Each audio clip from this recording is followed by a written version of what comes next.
एका ठिकाणचं एका शहरामधलं एक कॉलेज होतं। त्या कॉलेजमध्ये महिलांचं शौचालय होतं, म्हणजे लेडीज टॉयलेट होतं। मग त्या लेडीज टॉयलेटमध्ये एक तरुणी कॉलेजची त्या ठिकाणी लेडीज टॉयलेटमध्ये गेली आणि टॉयलेटमध्ये गेल्यानंतर त्या ठिकाणी तिला एक मोबाईल कॅमेरा दिसला। कॅमेरा दिसल्यानंतर ती त्या टॉयलेटच्या बाहेर लगेच आली।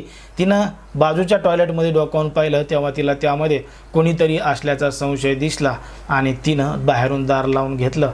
आरडाओरड चालू केली आणि आरडाओरड चालू केल्यानंतर त्या ठिकाणी आजूबाजूचे कर्मचारी जमा झाले आणि कर्मचारी जमा झाल्यानंतर ते जे बाजूचं टॉयलेट होतं ते उघडून पाहिलं आणि उघडून पाहिल्यानंतर त्यामध्ये लपून बसलेला होता एक तरुण आणि तो तरुण त्या ठिकाणच्या असणाऱ्या ज्या मुली आहेत ह्या टॉयलेटमध्ये गेल्यानंतर त्यांचं चित्रीकरण करायचा, त्यांचे व्हिडिओ रेकॉर्ड करायचा।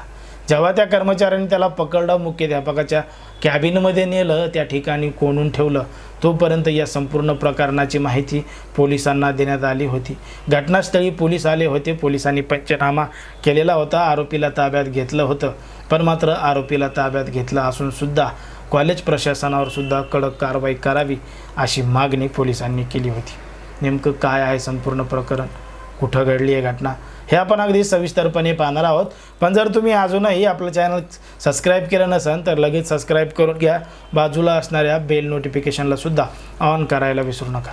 आता ही जी संपूर्ण घडलेली घटना आहे ती आहे कर्नाटक राज्यातील बेंगळुरू शहरामधील एका इंजिनिअरिंग कॉलेजमध्ये घडलेली संपूर्ण घटना आहे। आणि या कॉलेजमधलं जे महिलांचं शौचालय आहे, लेडीज टॉयलेट आहे, या टॉयलेटमध्ये एक तरुणी टॉयलेटसाठी गेली होती आणि त्या ठिकाणी गेल्यानंतर तिला एक त्या ठिकाणी जे काही एक जागा होती त्या ठिकाणी एक छुपा कॅमेरा दिसला, एक मोबाईल ठेवलेला दिसला।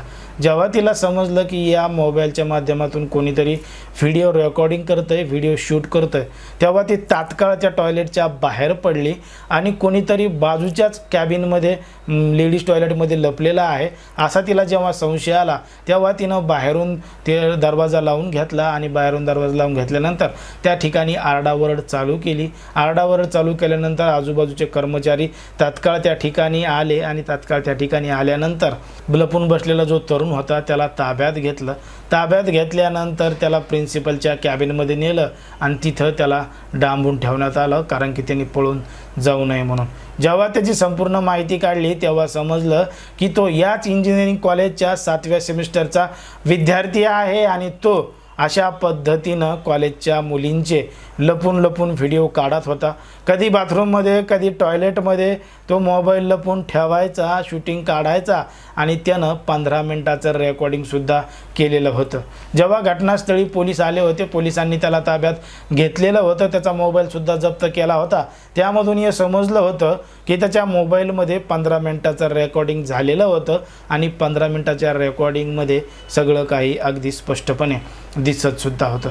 पोलिसांनी त्या तरुणाला ताब्यात घेतला असून त्याच्यावर कायदेशीर कारवाई सुरू केली आहे। पण मात्र त्याचबरोबर कॉलेज प्रशासनाला सुद्धा पोलिसांनी जबाबदार धरलेला आहे, कारण की शौचालयाच्या त्या परिसरामध्ये कुठलेही CCTV कॅमेरे चालू नव्हते।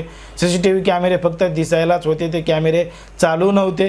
त्या शौचालयाच्या परिसरामध्ये एक महिला जी कर्मचारी आहे ती महिला कर्मचारीसुद्धा त्या ठिकाणी नव्हती। मग हा तरुण लेडीज टॉयलेटमध्ये कसा काय गेला असे विविध प्रश्न त्या ठिकाणी निर्माण झाल्यामुळं पोलिसांनी कॉलेज प्रशासनावर सुद्धा प्रश्नचिन्ह उपस्थित केले आहेत आणि त्यांच्यावर सुद्धा कारवाई व्हायला पाहिजे असं सुद्धा सांगितलेलं आहे।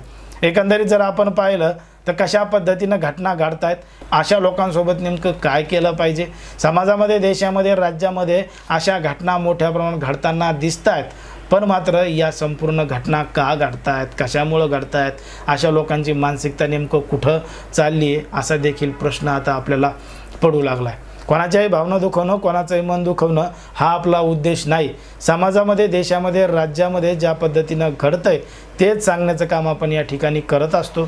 त्यामुळे या संपूर्ण प्रकरणावर तुम्हाला जे काही वाटत असेल ते अगदी स्पष्टपणे कमेंटमध्ये सांगा आणि अशाच पद्धतीचे नवनवीन व्हिडिओ पाहण्यासाठी आपल्या चॅनलला लगेच सबस्क्राईब करून घ्या।